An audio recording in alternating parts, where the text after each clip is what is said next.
So hello friend, मैं संदीप कुमार स्वागत करता हूं आज के सेशन में। आज की इस वीडियो में हम लेकर आए हैं कक्षा 9 विज्ञान विषय के पार्ट 1 हमारे आसपास के पदार्थ का पार्ट नंबर 3। पार्ट 1 और पार्ट 2 में हमने जो भी बेसिक्स पढ़ चुके हैं उसके आगे का पार्ट ये हम पार्ट 3 में डिस्कस करने वाले हैं, जिसमें से हमारा टॉपिक होने वाला है पदार्थ की अवस्था में परिवर्तन।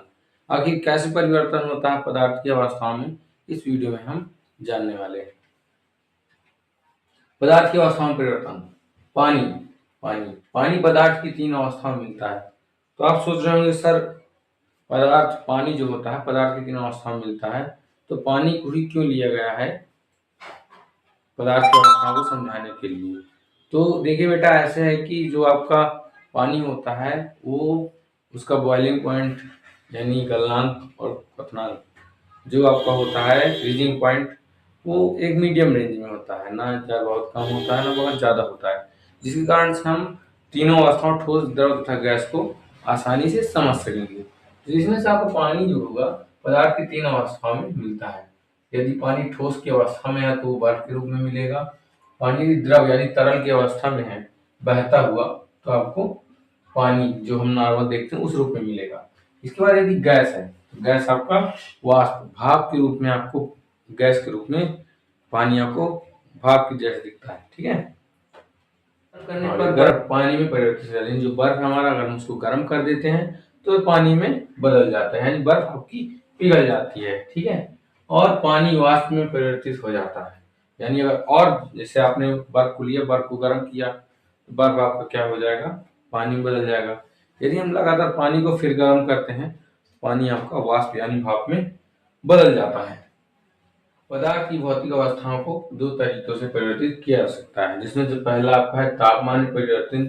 तापमान परिवर्तन करके पदार्थ की जो भौतिक अवस्थाएं हैं उनमें परिवर्तन किया जा सकता है, और दूसरा जो आपका दाब में परिवर्तन करने पर आपका जो पदार्थ होगा उसकी अवस्था में परिवर्तित हो सकता है। इन 2 टॉपिक्स के बीच में कुछ अंदर टॉपिक्स हैं, इनके बारे में पहले हम डिस्कशन करने वाले हैं। इस गलनांक, मेल्टिंग पॉइंट क्या होता है। गलनांक जिस तापमान पर वायुमंडलीय दाब पर कोई ठोस पिघलकर द्रव बनता है, यानी ठोस यदि एक ऐसा तापमान हो जिस पर ठोस पिघलने लगे यानी अपनी अवस्था में परिवर्तित होने लगे, तो पॉइंट आपका क्या कहलाएगा, गलनांक कहलाएगा। बर्फ का गलनांक होता है 273.16 केल्विन, अर्थात 0 डिग्री सेल्सियस, जिसे हम 0 डिग्री सेल्सियस भी कहते हैं। दोस्त नॉर्मली इसको हम 273 केल्विन लिखते हैं।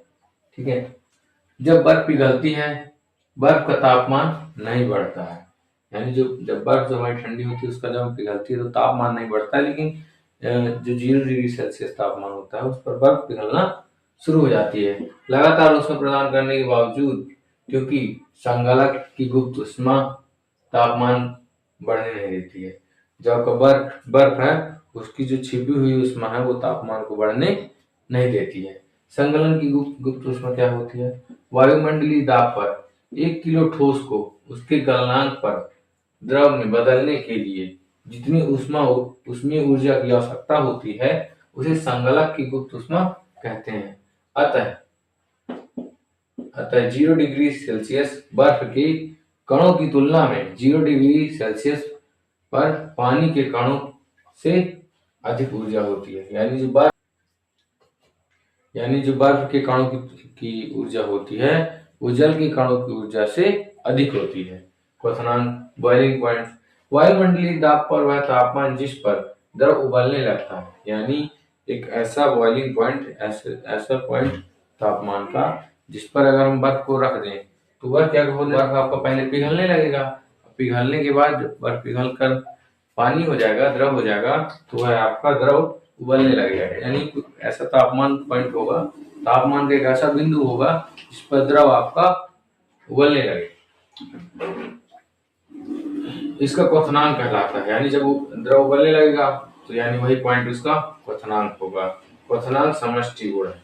जल क्वथनांक कितना होता है, जल क्वथनांक होता है 373 डिग्री, जल क्वथनांक होता है 373 केल्विन, यानी 100 प्लस 273 केल्विन। 273 केल्विन कितना था, 0 था। यानी उसमें अगर हम 100 डिग्री तापमान बढ़ा, 100 डिग्री सेल्सियस तापमान बढ़ा दें तो आपका जो पानी है यानी द्रव है वह उबलने लगेगा। यानी जल के उबलने के लिए कितना चाहिए, बॉइलिंग, जल का बॉइलिंग पॉइंट कितना होता है, जल का बॉइलिंग पॉइंट होता है 100। यहाँ पास आप देख सकते हैं ठोस है, ठोस को अगर हम उष्मा देते हैं तो द्रव में बदल जाता है, और द्रव को यदि हम उष्मा देते हैं तो वह भाप बनकर गैस में बदल जाता है।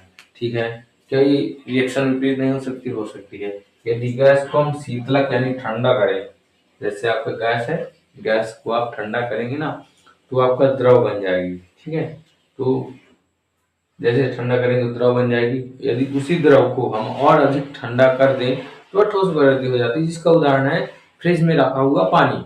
फ्रीजर में जो हम पानी रखते हैं तो आपका ठोस यानी बर्फ में बदल जाता है। यदि हम इसमें कहें लिख सकते हैं, ये हो सकती है आपकी बर्फ, ये हो सकता है आपका जल, ये हो सकता है भाप। ये तीनों हैं तो बर्फ की, हाँ तो जल के ही तीनों स्वरूप, लेकिन ये अलग अलग अवस्थाओं में अलग अलग रूप में देखने के लिए मिलते हैं। टॉपिक आपको ऊर्ध्वपातन होने वाला है। कुछ ऐसे पदार्थ हैं जो द्रव अवस्था में परिवर्तित हुए बिना ठोस अवस्था से सीधे गैस में और वापस ठोस में बदल जाते हैं। इस प्रक्रिया को हम ऊर्ध्वपातन कहते हैं। मतलब इनमें अभिक्रिया के दौरान, मतलब हीट के दौरान आपकी जो पदार्थ होते हैं वह गैस से सीधे ठोस और ठोस से सीधे गैस में बदल जाते हैं। यानी आपको द्रव की अवस्था बीच में देखने के लिए नहीं मिलती है, तो उस अभिक्रिया को हम क्या कहते हैं, उस प्रक्रिया को ऊर्ध्वपातन कहते हैं।